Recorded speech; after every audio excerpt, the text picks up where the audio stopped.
It apparently been reported that Joe Paterno apparently knew about the Jerry Sandusky molesting children in 1976, and you know, children in the 80s said in the 1980s, sometime in the 80s, went to Joe Paterno and told him that Jerry Sandusky molested them, and Joe Paterno did nothing to, and these children didn't go through an intermediary. It wasn't like, you know, they went straight to Joe Paterno and he turned a blind eye. And apparently, assistant coaches, all other assistant coaches besides Mike McQuarrie, saw uh, Jerry Sandusky doing that, molesting children, and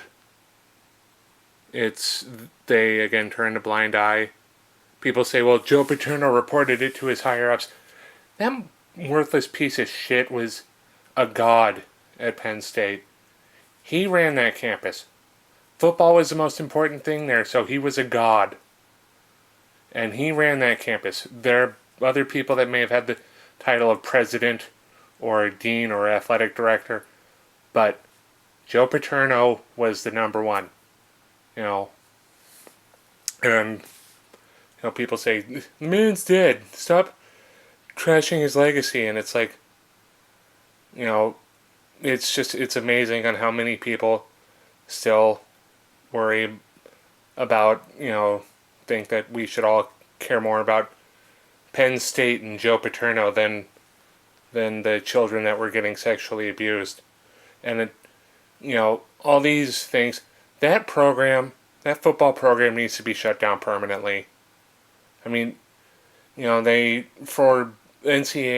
forbade SMU gave SMU the death penalty for one season. It was rolled into two by SMU self-imposed because of the death penalty. But to me, paying players is definitely not as bad as molesting children. But NCAA seems to care more about that football program than it did about children. And again, people are saying we should just leave Joe Paterno alone and all this crap. And it's like, let's say Joe Paterno was in his 40s and he was a head coach for say like 3 years, and he found out one of his assistants was doing this, and he took the same course of action dealing with it. Would you cut him the same amount of slack? No, people only cut him all this slack because of his legacy, because he was the beloved Joe Pa. But that old piece of shit, that worthless motherfucker, cared more about himself and cared more about his football program than he did anything else. I mean,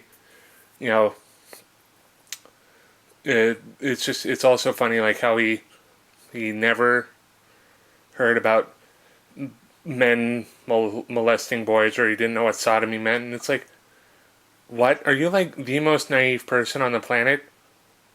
I mean, you have got to be fucking kidding me that, you work around college students all those years and you didn't know what any of this was. It's like, are you fucking kidding me?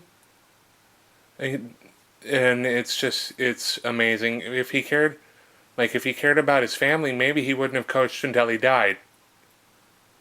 And it was just, but no, his legacy was more important to him. 409 victories was more important to him. And again, it'll be funny. I'm curious what that stupid ass John Ziegler will say about this. I mean, where there's this much smoke, there is fire. And there's a lot of smoke there. So there's fire. Shut that fucking program down permanently. And everybody go piss on Joe Paterno's grave. And when Jerry Sandusky kicks off, when he dies, and Dottie, go defecate on their graves. So long, farewell, auf Wiedersehen, goodbye.